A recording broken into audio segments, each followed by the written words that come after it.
नमस्कार साथियों। इसके पहले हमने वाक्य की परिभाषा, वाक्य के अंग और वाक्य प्रकरण के अंतर्गत हमने ये जाना था कि वाक्य को पूर्णता प्रदान करने वाले तत्व कौन कौन से हैं। हमने ये भी पढ़ा था कि वाक्य के किन आधारों पर भेद किए गए हैं। इसके अंतर्गत हमने रचना के आधार पर वाक्य के जो भेद हैं उनके विषय में जाना था कि रचना के आधार पर वाक्य के 3 भेद होते हैं: सरल वाक्य, संयुक्त वाक्य और मिश्र वाक्य। आज हम अर्थ के आधार पर वाक्य के कितने भेद होते हैं और वे कौन कौन से हैं उनके विषय में जानेंगे। अर्थ के आधार पर वाक्य के भेदों को जानने से पहले आइए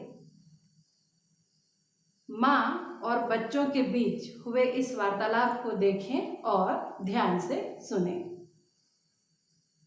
श्रेया, पीयूष, इधर आओ, नाश्ता तैयार है। मम्मी, मैं फूल तोड़ रही हूँ। मैं अभी नाश्ता नहीं करूँगा। अगर अभी नहीं खाओगे तो नाश्ता ठंडा हो जाएगा। वाह मम्मी, डोसा बनाई हूँ, मैं तो खाऊंगी। पीयूष, समय पर नाश्ता नहीं करोगे तो स्वास्थ्य पर असर होगा। तुम दोनों हमेशा स्वस्थ रहो, हंसते खिलखिलाते रहो। मम्मी, आप भी हमेशा मुस्कुराती रहो। इस वार्तालाप में हमने देखा कि वाक्य के अलग अलग प्रकार प्रयुक्त हुए हैं। इस संवाद में माँ ने अपने बच्चों को बुलाया, बच्चों ने क्या जवाब दिया, माँ और बच्चों के बीच क्या संवाद हुए, वो जिन वाक्यों के माध्यम से हुए वे अलग अलग तरह के वाक्य हैं। जैसे इस संवाद में विधिवाचक वाक्य भी है, निषेधवाचक वाक्य भी है, आज्ञार्थक वाक्य भी है। जैसा कि शुरू में ही, आरंभ में ही माँ ने कहा कि बच्चों इधर आओ, नाश्ता तैयार है, ये आज्ञार्थक वाक्य हुआ। उसी तरह से विस्मय बोधक वाक्य भी है, इच्छावाचक वाक्य है। इस तरह अलग अलग तरह के वाक्य इस वार्तालाप में हमने देखा। अर्थ के आधार पर वाक्य के जो भेद होते हैं उनके क्रम अगर हम देखें तो उसके अंतर्गत पहला है विधिवाचक वाक्य। विधिवाचक वाक्य क्या होता है? जिसमें किसी तरह की क्रिया होती है, किसी तरह की बात होती है, विधि सूचक वाक्य होती है। जैसे मोहन जाता है, सीता गाती है, राम रोता है। इस तरह के जो वाक्य हैं ये विधिवाचक वाक्य हैं जिसमें किसी न किसी तरह की क्रिया हो रही है। जैसे ये वाक्य काव्यात्मक भी हो सकते हैं। एक कहानी मैंने लिखी, एक कहानी तू भी पढ़, आंसू आंसू मैंने लिखी, पानी पानी तू भी पढ़। ये विधिवाचक वाक्य के अंतर्गत आता है। अगला है निषेधवाचक वाक्य। निषेधवाचक वाक्य क्या होती है? जिसमें किसी तरह की बात नहीं होती। विधिवाचक वाक्य का विपरीत जो होता है वह होता है निषेधवाचक वाक्य। जैसे राम खाना नहीं खाएगा, वह आज नहीं आएगा, तुम यहाँ मत बैठो। ये सब निषेधवाचक वाक्य हैं जिसमें किसी तरह का निषेध हो रहा है। सामने कोहरा घना है और मैं सूरज नहीं हूँ, ये निषेधवाचक वाक्य है। कब ये होता है कि सावन में न बरसे पानी, सबको तरसाए और आप भी तरसे पानी, ये निषेधवाचक वाक्य के अंतर्गत आता है।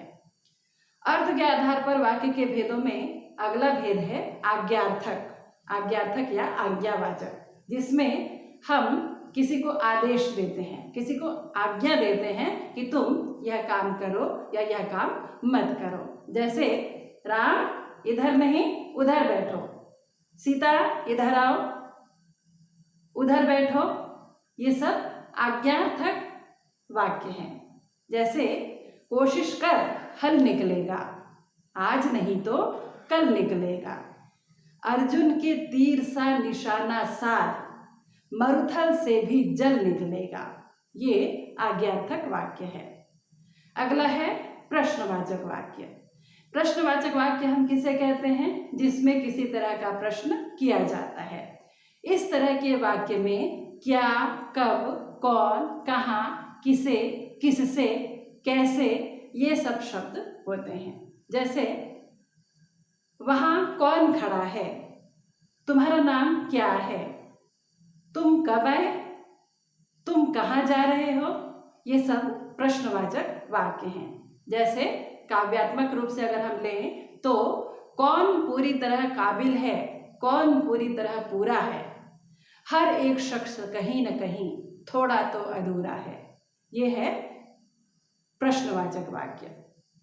अगला भेद है विस्मय बोधक वाक्य। विस्मय बोधक वाक्य हम किसे कहते हैं, ये ध्यान दीजिए।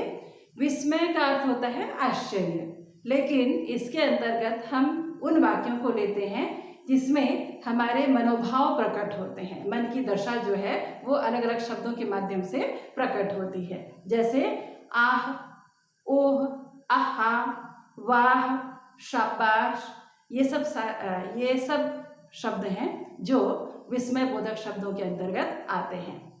जैसे उदाहरण के तौर पे हम लेते हैं, अरे राम तुम कब आए, वाह क्या छक्का मारा है, ओह मेरा पैर, आहा कितना सुंदर दृश्य है, ये सब विस्मय बोधक वाक्य के अंतर्गत आते हैं।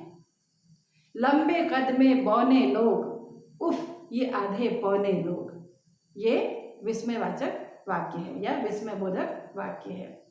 अगला प्रकार है इच्छावाचक।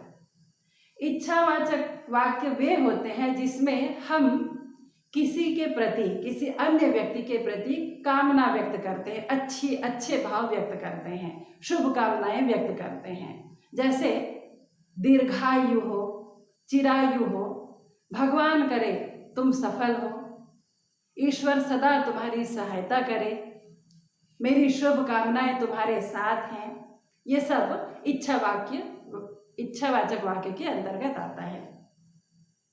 हो के मायूस न यूं शाम की तरह ढलते रहिए, जिंदगी तो भोर है सूरज की तरह निकलते रहिए। इसके बाद है संदेह सूचक।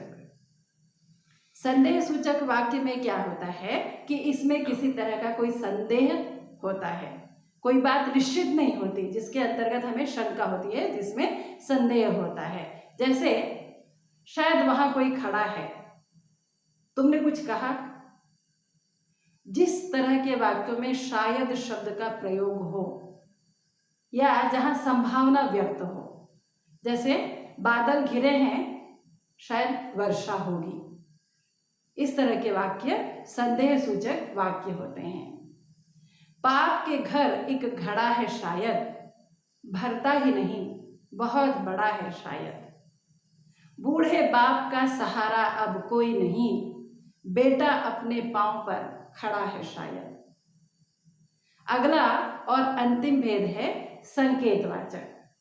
संकेतवाचक वाक्य वे होते हैं जिसके अंतर्गत किसी तरह का कोई संकेत हमें मिलता है, जिसमें हम ये जान पाते हैं कि अभी यह हुआ है, आगे चलकर ये होगा।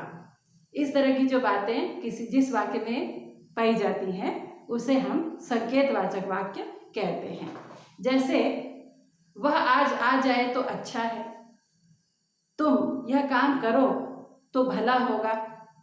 इस तरह के जो वाक्य हैं ये संकेतवाचक वाक्य के अंतर्गत आते हैं। अगर हम काव्यात्मक रूप से लें तो ये दो पंक्तियां देखिए कि नेकियां करके जो दरिया में डाल दोगे अभी, वही तूफानों में कश्तियां बनकर साथ देंगी कभी। इस तरह अर्थ के आधार पर हमने वाक्यों के भेदों को जाना।